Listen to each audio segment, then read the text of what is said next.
आप सभी का स्वागत है एक और महत्वपूर्ण वीडियो में। इस वीडियो में आप समझने वाले जीटी क्या होता है और परीक्षा में क्या हुआ हमसे मिस्टेक उसको।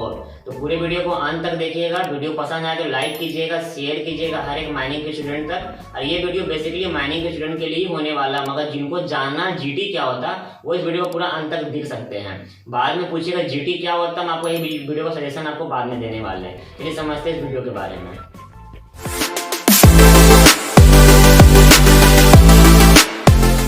जीटी जीटी का फुल फॉर्म होता है गैस टेस्टिंग, मतलब गैसों के बारे में टेस्ट करना। गैस कैसा गैस, तो जो भी माइंस में पाई जाती है अंडरग्राउंड माइंस में, उस गैस को टेस्टिंग का प्रोसेस, टेस्टिंग का क्या प्रक्रिया है, टेस्टिंग क्यों करते हैं, इसके बारे में पढ़ाई होती है जो खुद से करना पड़ता है या फिर ट्यूशन पकड़ना पड़ता है। क्योंकि ये पढ़ाई आपका डिप्लोमा का सिलेबस में नहीं होता है, नहीं आपका बीटेक का सिलेबस में होता है, बल्कि खुद से पढ़ना होता है। और इसका परीक्षा आपको देने का मन तो दीजिए, नहीं देने का मन तो मत दीजिए। अगर आपको देने का मन नहीं भी है, मगर जब आप कभी भी डिप्लोमा के बाद या बीटेक के बाद में किसी भी सर्टिफिकेट के लिए जब आप डीजीएमएस में अप्लाई कीजिएगा, डीजीएमएस मतलब क्या होता है, director general of mine safety, एक ऐसा इंस्टीट्यूट है जिसके द्वारा आप डिप्लोमा के बाद में ओवरमैन के लिए अप्लाई करते हो। ओवरमैन सर्टिफिकेट आ जाने के बाद में ही आप किसी भी वैकेंसी को भर सकते हो। ये डिप्लोमा वालों के लिए हुआ। जो बच्चे बीटेक करते हैं वो लोग बीटेक के बाद में अप्लाई करते हैं सेकंड क्लास मैनेजर सर्टिफिकेट के लिए डीजीएमएस में। वो आने के बाद में ही वो किसी वैकेंसीज को भर सकते हैं। बाकी जो डिप्लोमा का ब्रांचेस होते हैं उसमें कोई भी बच्चे आफ्टर डिप्लोमा के बाद वो वैकेंसी भर सकते हैं, मगर माइनिंग वालों को क्या कि नहीं, पहले पास आउट होइए, उसके बाद में आपको इस तरह ट्रेनिंग करना पड़ता है। जो होता है डिप्लोमा के लिए पीडीपीटी और बीटेक के लिए पीजीपीटी। पीडीपीटी मतलब पोस्ट डिप्लोमा प्रैक्टिकल ट्रेनिंग और पीजीपीटी का full form post graduate practical training. ये 1 साल का अप्रेंटिस होता है आपका, ठीक ना। इसको करना अनिवार्य होता है माइनिंग के फील्ड वाले स्टूडेंट के लिए। हम जिस स्टूडेंट है कुंदन कुमार, हम 2019 में माइनिंग लेकर पढ़ रहे हैं, 2022 में पास आउट होंगे। पास आउट के बाद सबसे पहला मेरा मकसद होगा लाइफ का कि मैं पीडीपीटी को ज्वाइन करूं। पीडीपीटी मतलब पोस्ट डिप्लोमा प्रैक्टिकल ट्रेनिंग। तो कहाँ ज्वाइन करना, ओपन कास्ट माइंस में या अंडरग्राउंड माइंस में। देखिए काफी सारे स्टूडेंट का ये तो शुरू से मन होता है कि वो अंडरग्राउंड माइंस में ही जाए, मगर कुछ बच्चे ऐसे भी होते हैं जिनको ओपन कास्ट में ही करने का मन करता है। वो डिपेंड करता है स्टूडेंट के ऊपर में। मेरा एग्जांपल लेना बताता हूं मैं, तो मुझे ट्रेनिंग करना अंडरग्राउंड माइंस में। क्यों करना है, तो अंडरग्राउंड माइंस में अगर मैंने ट्रेनिंग किया और जब मैं ओवरमैन के लिए अप्लाई करूंगा, क्योंकि देखिए ओवरमैन के लिए कुछ सर्टिफिकेट का अनिवार्य होता है। पहला, आपके पास डिप्लोमा का पासिंग सर्टिफिकेट होना चाहिए। उसके साथ में पीडीपीटी का आपके पास एक्सपीरियंस सर्टिफिकेट आपके पास होना चाहिए। साथ में अगर आपने गैस टेस्टिंग का परीक्षा दी है तो वह उसमें आप लगा सकते हो, नहीं दी है कोई बात नहीं। उसके बाद में फर्स्ट एड जरूरी होता है। हम अगर अंडरग्राउंड ट्रेनिंग करके गैस टेस्टिंग सर्टिफिकेट अगर नहीं लगाते हैं तो बदले में ओवरऑल सर्टिफिकेट को मिलेगा डीजीएमएस से, मगर उसमें लिख देगा कि रेस्ट्रिक्टेड, मतलब जीवन भर हम ओपन कास्ट माइंस में ही ड्यूटी कर सकते हैं, ओपन कास्ट माइंस में ही हम जा सकते हैं, उसी में नौकरी कर सकते हैं, उसी का वैकेंसीज को भर सकते हैं। और अगर हमने अंडरग्राउंड ट्रेनिंग के साथ में गैस टेस्टिंग को पास कर लिया था और उसको साथ में लगा देंगे तो हमको वहां से मिलेगा अनरेस्ट्रिक्टेड, मतलब हम जीवन भर चाहे तो अंडरग्राउंड में काम कर सकते हैं या फिर ओपन कास्ट में काम कर सकते हैं। ये मेरे ऊपर चॉइस आ जाएगा।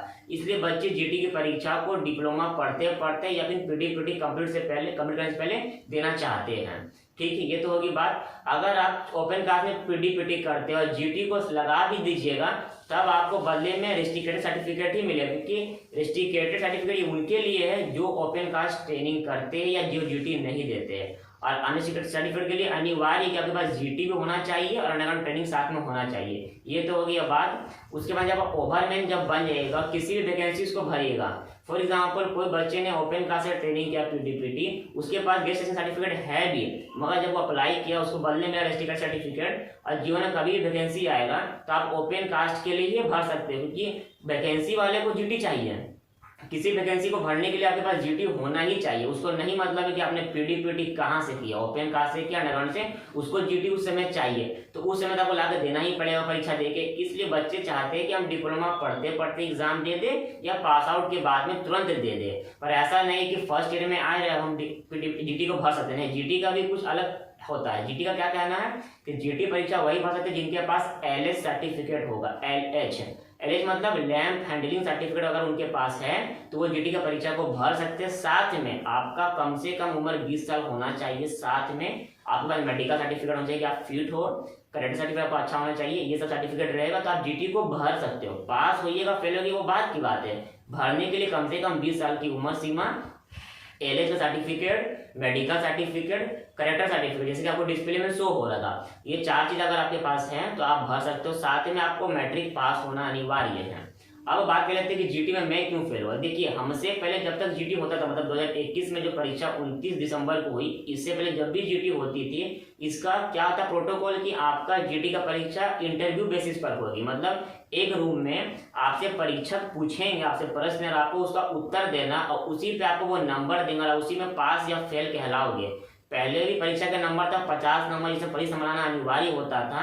और अभी पहले में कुछ गड़बड़ियां हुई थी, जैसे कि आपको दिख रहा होगा मेरा स्क्रीन पर क्या गड़बड़ियां हुई थी, उसको लेकर डीजीएमएस ने एक सर्कुलर जारी किया, सर्कुलर।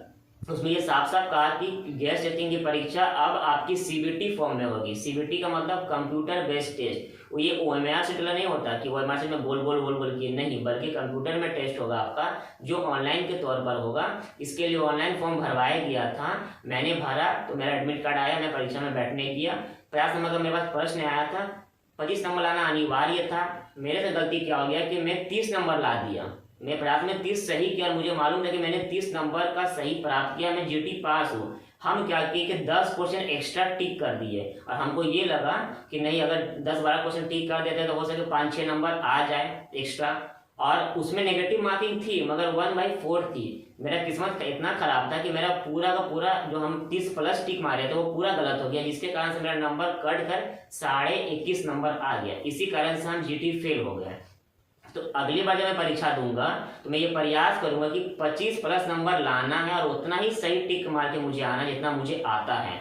नहीं आएगा मैं आगे नहीं बढ़ूंगा, नहीं तो मैं दोबारा से नेगेटिव मार्किंग में नंबर अपना कम कर लूंगा। और जहाँ तक बात है इस कोर्स को पढ़ना कैसे जाता है, तो इसके लिए बहुत सारी किताबें रखी हुई है जो आपको कहीं पे मिल जाएगी, कोई पब्लिकेशन में, कोई भी बुक स्टोर में माइनिंग के फील्ड के। पर हाँ, हम जो पढ़ के गए थे वो पूरा एक तरह से हिंदी, मतलब हिंदी का किताब मैंने खरीदा 2-3 किताब, उसको पूरा पढ़ लिया। चाहे वो स्टूडेंट के बारे में हो, गैसेस के बारे में हो, परसेंटेज के बारे में हो, या सीएमआर का कानून के बारे में हो, पूरा तरह से मैं अच्छी तरह से पढ़ लिया था। मैं गया वहां पे कि क्वेश्चन आएगा मैं जवाब दूंगा, मगर क्वेश्चन पूरा तरह से इंग्लिश में आ गया।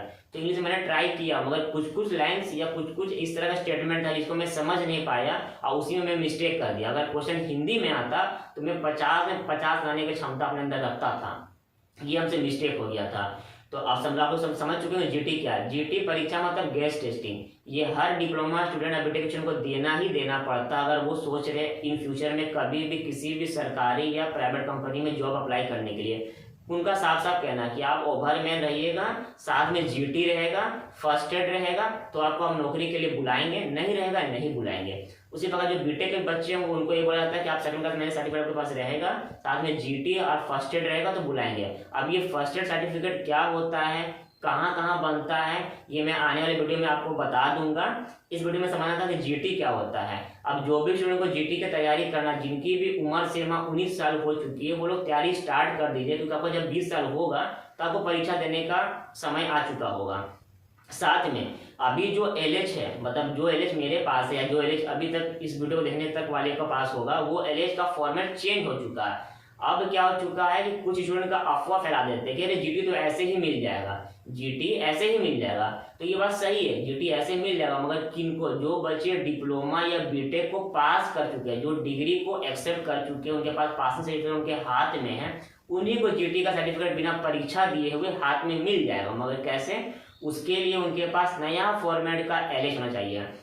मतलब जो एलएच अभी मेरे पास या आपके पास है वो एलएच का कोई वैलिडिटी नहीं है। वो एलएच के साथ में केवल आप एक काम कर सकते हो कि आप सीबीटी के लिए अप्लाई कर सकते हो। उसके अलावा उस एलएच पे आप डिप्लोमा पास भी हो जाओगे तो आपको जीटी सर्टिफिकेट नहीं मिलेगा। उसके लिए नया एलएच सर्टिफिकेट आपको चाहिए, जो किसी भी वीटीसी सेंटर से आपको लेना है। वीटीसी मतलब वोकेशनल ट्रेनिंग सेंटर से आपको सर्टिफिकेट को प्राप्त करना होगा। वो आपके पास नया परफॉर्मेंस में एलएच रहेगा और आप डिप्लोमा या डिग्री पास हो जाओगे तो आप डायरेक्टली एग्जूम बेसिस पे अप्लाई कीजिएगा, आपको 6-7 महीना में घर बनकर बिना एग्जाम दिए हुए आपके पास आ जाएगा। तो मेरा कहना है जो बच्चे डिप्लोमा पढ़ रहे हैं या बीटेक पढ़ रहे हैं, उनके पास पुराना एलएच है तो वो सीबीटी की तैयारी करते हैं, या सीबीटी से अगर जीटी उनको मिल जाता है तो उनको टेंशन ही नहीं लेना पड़ेगा, क्योंकि अभी जो नया एलएच मिल रहा है, नया परफॉर्मेंस में, उसमें कहीं ना कहीं कुछ गड़बड़ी चल रही है, सबको मिल नहीं रही है, बहुत भीड़ चल रहा है उस लाइन में, तो प्रयास कीजिए कि आप अब सीबीटी परीक्षा दीजिए। और एक परीक्षा देकर सर्टिफिकेट प्राप्त करना एक अलग बात होता है, एक होता है कि आपको ऐसे ही मिल गया। तो मेरा प्रयास है मैं परीक्षा देकर ही पास करूंगा, चाहे वो सेकंड अटेम्प्ट हो, थर्ड अटेम्प्ट हो, फोर्थ अटेम्प्ट हो, मेरा ये प्रयास रहेगा। अगर आप सभी को मेरे से कुछ पढ़ना होगा माइनिंग के बारे में, बेसिकली माइनिंग क्या होता है, बेसिक माइनिंग क्या होता है, जीटी एलएच कहाँ से बनेगा, फर्स्ट में कुछ पार्ट्स को जानना है, पढ़ना है। एक बेसिक क्लास में स्टार्ट करने वाला माइनिंग का जनवरी में, जिसका डिस्क्रिप्शन में फॉर्म दिया गया, उस फॉर्म को भरिएगा। बहुत ही कम फी में मैं आपको फ्री में पढ़ा, मतलब फ्री में क्या, जो भी पैसा लगेगा 100-150 रुपये ही लगेगा, उसमें मैं आपको पढ़ा दूंगा, समझा दूंगा, ताकि जब आप डिप्लोमा पढ़ाई में जाइएगा कॉलेज में, कभी भी आपको कहीं पे भी दिक्कत नहीं होगी। कभी कुछ टर्म को सुनिएगा ना, LH, first aid, GT, VT, PDPT, PGPT, तो आपको मालूम होगा कि क्या होता है, कैसे मिलता है, किनको मिलता है, कहाँ मिलता है, सब मालूम होगा। तो जिंदगी भर भैया और सीनियर के सर बोल के पूछते रह जाइएगा और दिक्कत का सामना करना पड़ेगा। तो आपको सोचना है कि 150 रुपये देकर हमसे जानकारी लेना है या नहीं लेना है, ये हम 1-2 स्टूडेंट को नहीं देंगे, बल्कि अगर लगभग 10 स्टूडेंट हो जाएंगे हम बैच शुरू कर देंगे। तब तक के लिए जय हिंद, जय भारत।